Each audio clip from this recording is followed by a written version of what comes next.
இலங்கை அரசால் சிறைப்பிடிக்கப்பட்ட தமிழக மீனவர்களின் படகுகள் ஏலமிடுவதை தடுக்க நடவடிக்கை எடுக்க வேண்டும் என்று பிரதமர் நரேந்திர மோடிக்கு முதலமைச்சர் மு.க.ஸ்டாலின் கோரிக்கை விடுத்துள்ளார். இது தொடர்பாக பிரதமருக்கு அவர் எழுதியிருக்கக்கூடிய கடிதத்தில் தமிழக மீனவர்களின் 105 மீன்பிடி படகுகளை இலங்கை நீரியல் வளத்துறை அடுத்த மாதம் 7ஆம் தேதி முதல் 11ஆம் தேதி வரை ஏலமிட உள்ளது துரதிருஷ்டவசமான ஒன்று என்று குறிப்பிட்டுள்ளார். மேலும் மீட்க இயலாமல் இலங்கை துறைமுகங்களில் உள்ள 125 படகுகளை அப்புறப்படுத்த ஒரு தொழில்நுட்ப குழுவை இலங்கைக்கு அனுப்ப மத்திய அரசை முதலமைச்சர் மு.க.ஸ்டாலின் கேட்டுக் கொண்டுள்ளார்.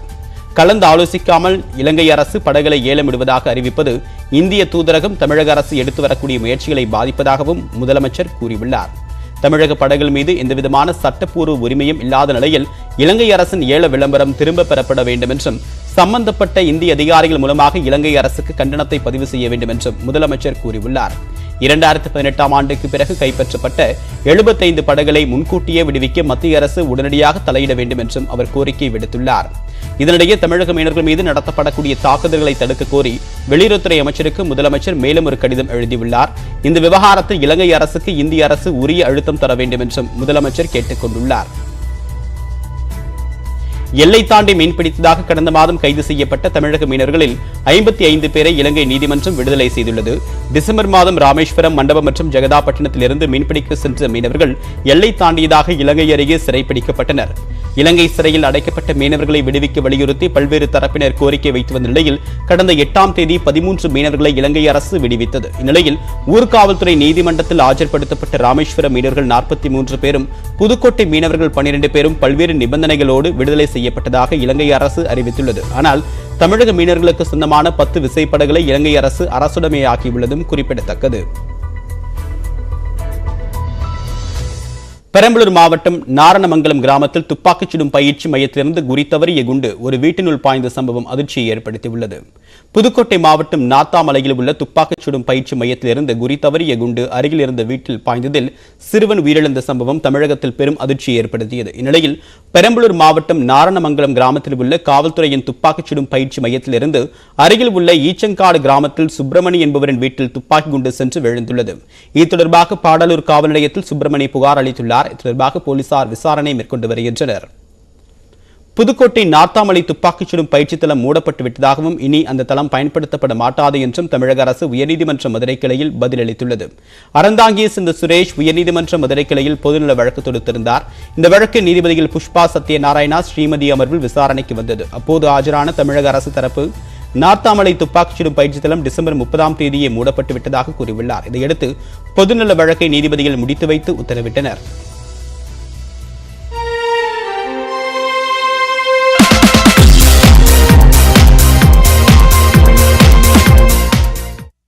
அண்ணா பல்கலைக்கழகத்தில் ஆளில்லா வான்வழி வாகன கழகத்தை முதலமைச்சர் மு.க.ஸ்டாலின் தொடங்கி வைத்தார். வெளிநாடுகளில் இருக்கக்கூடிய புதுவிதமான படிப்புகளை தமிழகத்தில் உள்ள கல்லூரிகளில் புகுத்த வேண்டும் என்றும் அவர் கேட்டுக் கொண்டுள்ளார்.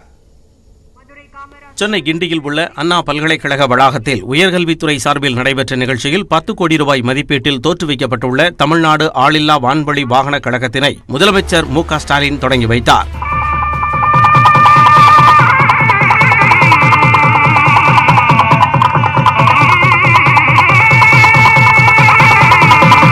மதுரை காமராஜர் பல்கலைக்கழகத்தில் 7 கோடியே 25 லட்சம் ரூபாய் மதிப்பீட்டில் அமைக்கப்பட்டுள்ள 1 மெகாவாட் சூரிய சக்தி மையத்தையும் அவர் திறந்து வைத்தார்.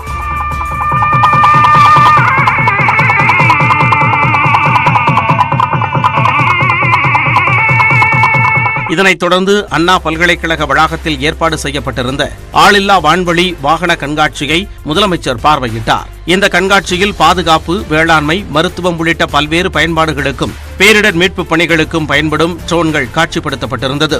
இந்நிலையில் பேசிய முதலமைச்சர் ஸ்டாலின், நாளுக்கு நாள் மின் தேவை அதிகமாகி வரும் நிலையில் அந்த தேவையை பூர்த்தி செய்ய சூரிய ஆற்றலை பயன்படுத்த வேண்டும் என்றார். அனைத்து பல்கலைக்கழகங்களிலும் சூரிய ஆற்றல் மூலம் மின்சாரத்தை பயன்படுத்த வேண்டும் என்று வலியுறுத்திய அவர், வெளிநாடுகளில் இருக்கும் புதுவிதமான பட்டங்கள், படிப்புகளை தமிழகத்தில் உள்ள கல்லூரிகளில் புகுத்த வேண்டும் என்று கேட்டுக்கொண்டார். அனைத்து பல்கலைக்கழகங்களும் வெறுமனே பட்டம் வழங்கும் பல்கலைக்கழகமாக இல்லாம ஆராய்ச்சி நிறுவனங்களாக மாறணும். ஏராளமான கண்டுபிடிப்புகளை செய்து அவர்கள் அர்ப்பணிக்கணும்.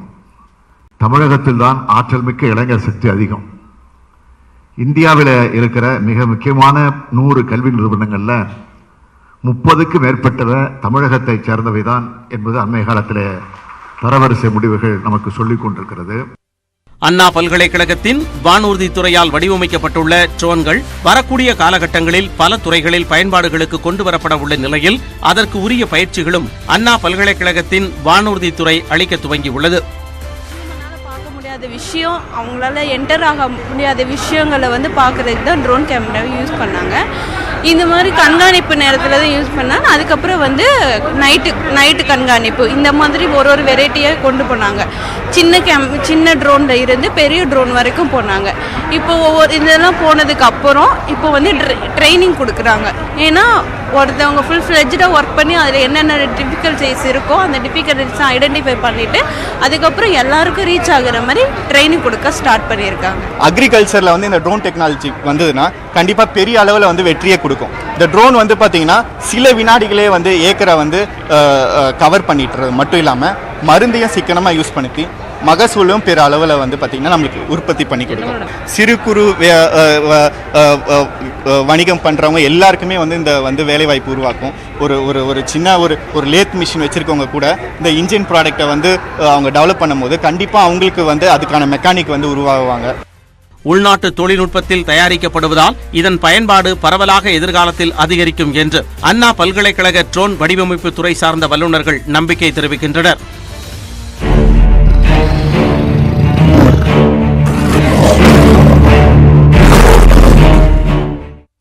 திருப்பூர் மாவட்டம் அவினாசி அருகே பாப்பாங்குளத்தில் பதுங்கியிருந்த சிறுத்தை தற்போது பக்கத்து ஊருக்கு இடம்பெயர்ந்துள்ளது. சத்தியமங்கலம் வனப்பகுதியிலிருந்து 25 கிலோமீட்டர் தொலைவில் பாப்பாங்குளத்தில் சிறுத்தை பதுங்கியுள்ளது. இந்த பகுதியில் முதல் முறை சிறுத்தை நடமாட்டம் உள்ள நிலையில் இதுவரை 4 விவசாயிகளை அது தாக்கியுள்ளது.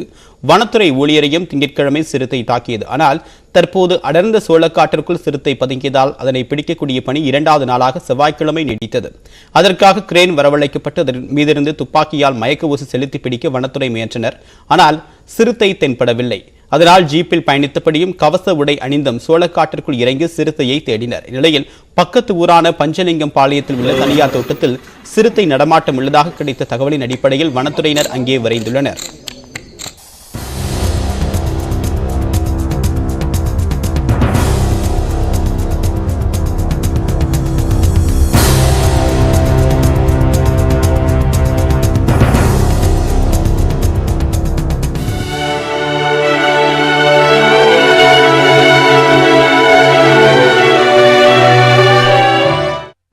தமிழக சட்டப்பேரவை தேர்தலை சிறப்பாக நடத்தியதற்காக சிறந்த நிர்வாகத்திற்கான விருது தமிழக தலைமை தேர்தல் அதிகாரி சத்யபிரதா சாஹூவுக்கு வழங்கப்பட்டது.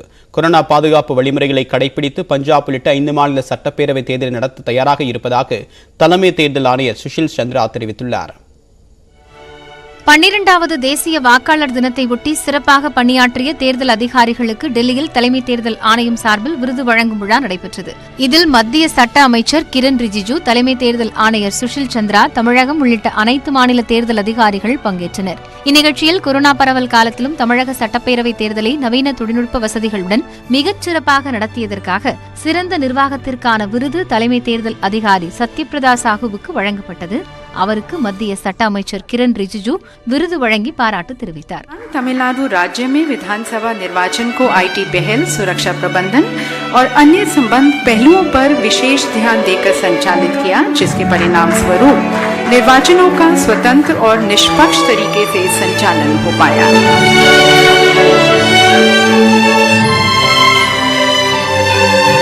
வாக்குச்சாவடி இருப்பிடத்தை வாக்காளர்கள் அறிந்து கொள்ளும் வகையில் நவீன கணினி தொழில்நுட்ப உதவியுடன் வாக்குச்சாவடி வழிகாட்டி எனும் இணையதளம் அமைப்பு ஏற்படுத்தியதற்காக நெல்லை மாவட்ட ஆட்சியர் விஷ்ணுவுக்கும், தூத்துக்குடி மாவட்டத்தில் வாக்காளர்களுக்கு வாக்களிப்பதன் முக்கியத்துவம் தொடர்பாக சிறப்பான விழிப்புணர்வு ஏற்படுத்தி செயல்பட்டதற்காக அம்மாவட்ட ஆட்சியர் செந்தில் ராஜுக்கும் விருது வழங்கப்பட்டது. தேர்தல் செலவினங்களை சிறப்பாக கண்காணித்து செயல்படுத்தியதற்காக வருமான வரித்துறை அதிகாரி BS சிவசங்கரனுக்கும், அம்பை தேர்தல் பெருமை என்ற செயலியை தயாரித்து தேர்தலில் பயன்படுத்தியதற்காக சேரன்மாதேவி துணை ஆட்சியர் பிரதீப் தயாலுக்கும் சிறப்பு விருது வழங்கப்பட்டது. புதுச்சேரி துணை தேர்தல் அதிகாரி P. தில்லைவேலு அதிக வாக்காளர்களை வாக்களிக்கச் செய்தமைக்கான விருதினை பெற்றார். இந்நிகழ்ச்சியில் பேசிய தலைமை தேர்தல் ஆணையர் சுஷில் சந்திரா, வாக்குச்சாவடிகளில் வாக்காளர்கள் இருப்பது ஜனநாயகத்தை வலுப்படுத்துவதாக குறிப்பிட்டார். தற்போது வரை 95 கோடியே 14 லட்சம் வாக்காளர்கள் உள்ளதாகவும், எத்தகைய கடினமான சூழ்நிலையிலும் தேர்தல் ஆணையத்தின் மீது நம்பிக்கை வைத்துள்ளதாகவும் பெருமிதத்துடன் கூறினார். election process is underway in another 5 states of Goa, Manipur, Punjab, Uttarakhand and Uttar Pradesh with 690 assembly constituencies. 18.3 crore voters across 2.5 lakh polling stations. Commission has issued stringent guidelines to be followed by all political parties and candidates. We have also emphasized upon increasing the pace of vaccination in all poll-going states, and all arrangements will be made to ensure that this election is absolutely safe. அதைத் தொடர்ந்து பேசிய அமைச்சர் கிரண் ரிஜிஜு, தேர்தல் ஆணையத்தை இழிவுபடுத்த முயற்சிக்கும் சக்திகள் உண்மையில் இந்திய ஜனநாயகத்தையே இழிவுபடுத்த முயற்சிப்பதாக குற்றம் சாட்டினார். தேர்தல் ஆணையத்தை விமர்சிக்கும் முன்பு தேர்தல் ஆணையத்தின் மகத்தான முயற்சியையும் நீதிமன்றங்கள் மனதில் கொள்ள வேண்டும் என்றும், வார்த்தை பிரயோகத்தில் கவனம் தேவை என்றும் கேட்டுக் கொண்டார்.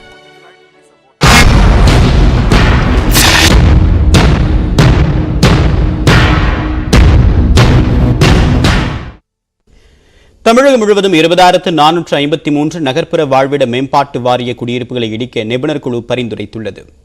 கடந்த மாதம் சென்னை திருவொற்றியூரில் நகர்ப்புற வாழ்விட மேம்பாட்டு வாரிய குடியிருப்பு கட்டிடம் இடிந்து விழுந்ததை தொடர்ந்து தமிழகம் முழுவதும் 25 ஆண்டுகளுக்கு முன்பு அந்த வாரியம் மூலமாக கட்டப்பட்ட குடியிருப்புகளை அண்ணா பல்கலைக்கழக தொழில்நுட்ப வல்லுநர் குழு நேரில் ஆய்வு செய்ய அரசு அறிவுறுத்தியது. அதன்படி 22,271 குடியிருப்புகளில் அந்த குழு ஆய்வு செய்தது. இதில் 20,453 குடியிருப்புகள் சேதமடைந்திருப்பதாக தன்னுடைய அறிக்கையில் குழு தெரிவித்துள்ளது. இவற்றை உடனடியாக இடித்துவிட்டு புதிய குடியிருப்பு கட்ட வேண்டும் என்றும் தொழில்நுட்ப குழு பரிந்துரைத்துள்ளது. நகர்ப்புற வாழ்விட மேம்பாட்டு வாரியத்திடம் ஆய்வு செய்து தமிழக அரசு இறுதி நடவடிக்கை எடுக்கும் என்றும் கூறப்படுகிறது.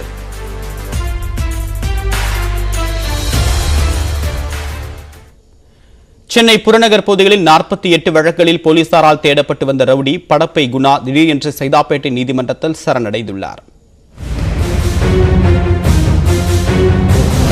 காஞ்சிபுரம் மாவட்டம் மதுரமங்கலம் பகுதியைச் சேர்ந்தவர் பிரபல ரவுடி படப்பை குணா என்கிற என் குணசேகரன். செங்கல்பட்டு, காஞ்சிபுரம், திருவள்ளூர் மாவட்டங்களில் கொலை, கொள்ளை வழக்குகளில் தனி சாம்ராஜ்யம் நடத்தியவர் படப்பை குணா. கட்ட பஞ்சாயத்து, அடிதடி, சிறு குறு தொழிற்சாலைகள் மற்றும் நிறுவனங்களின் உரிமையாளர்களை மிரட்டுவது உள்ளிட்ட சமூக விரோத செயல்களில் ஈடுபட்டு வந்தார். இவர் மீது 8 கொலைகள், கொலை முயற்சி, ஆள்கடத்தல் என 48 வழக்குகள் நிலுவையில் உள்ளன. இந்நிலையில் சென்னை புறநகர் பகுதிகளில் கொடிகட்டி பறக்கும் சமூக விரோத செயல்களை கட்டுப்படுத்த என்கவுண்டர் ஸ்பெஷலிஸ்ட் என்று அழைக்கப்படும் கூடுதல் எஸ்பி வெள்ளத்துறை தலைமையில் சிறப்பு படை அமைக்கப்பட்டது. அவரது தலைமையிலான சிறப்பு படை போலீசார் படப்பை குணா மற்றும் அவரது ஆதரவாளர்களை கைது செய்வதில் தீவிரம் செலுத்தினர். வழக்கு ஒன்றில் கைதாகி சில மாதங்களுக்கு முன்பு ஜாமீனில் வெளிவந்த படப்பை குணா சிறப்பு படையினரின் அதிரடி நடவடிக்கையால் திடீரென தலைமறைவானார். அவரை கைது செய்ய பல்வேறு முயற்சிகள் மேற்கொள்ளப்பட்ட நிலையில் போலீசாரின் பிடியில் சிக்காமல் ஆட்டம் காட்டி வந்தார். குணா தலைமறைவாக இருப்பதால் அவரது மனைவி எல்லம்மாளை கடந்த 9ஆம் தேதி கூடுதல் எஸ்பி வெள்ளதுரை தலைமையிலான தனிப்படையினர் பிடித்து விசாரித்தனர். படப்பை குணா தலைமறைவாகவும் சில குற்றச் செயல்களில் ஈடுபடவும் ஒரு சில போலீசாரே உடந்தையாக இருந்ததாக தெரிய வந்தது. தீவிர விசாரணைக்கு பின்னர் படப்பை குணாவிற்கு உதவியதாக 3 ஆய்வாளர்களை பணியிட மாற்றம் செய்து தமிழக டிஜிபி சைலேந்திர பாபு அதிரடியாக உத்தரவிட்டார். இதனிடையே படப்பை குணாவை என்கவுண்டர் செய்ய போலீஸ் திட்டமிடுவதாக அவரது மனைவி எல்லம்மாள் உயர்நீதிமன்றத்தில் வழக்கு ஒன்றை தொடர்ந்தார். அந்த வழக்கு விசாரணையில் பிரபல ரவுடி படப்பை குணாவை என்கவுண்டர் செய்யும் நோக்கம் இல்லை என்று போலீசார் தரப்பில் தெரிவிக்கப்பட்டது. மேலும் படப்பை குணா சட்டத்திற்கு உட்பட்டு நீதிமன்றத்தில் சரணடைந்தால் எந்தவித பிரச்சனையும் எழாது என்று கூறி வழக்கு முடித்து வைக்கப்பட்டது. இந்நிலையில் சென்னை சைதாப்பேட்டையில் உள்ள 17வது குற்றவியல் நீதிமன்ற நடுவர் கிருஷ்ணன் முன்னிலையில் செவ்வாய்க்கிழமை குணா சரணடைந்திருக்கிறார். அவரை காவலில் எடுத்து விசாரிக்க போலீசார் முடிவெடுத்துள்ளனர். 8 திக்கும் என்ற பகுதியில் மேலும் பல்வேறு செய்திகளை பார்க்க இருக்கிறோம். குறிப்பாக 15 லட்சம் கிலோமீட்டர் தொலைவில் இருந்து கண்காணிக்கும் தொலைநோக்கி. விவரம் அறியலாம் ஒரு சிறு இடைவேளைக்கு பிறகு.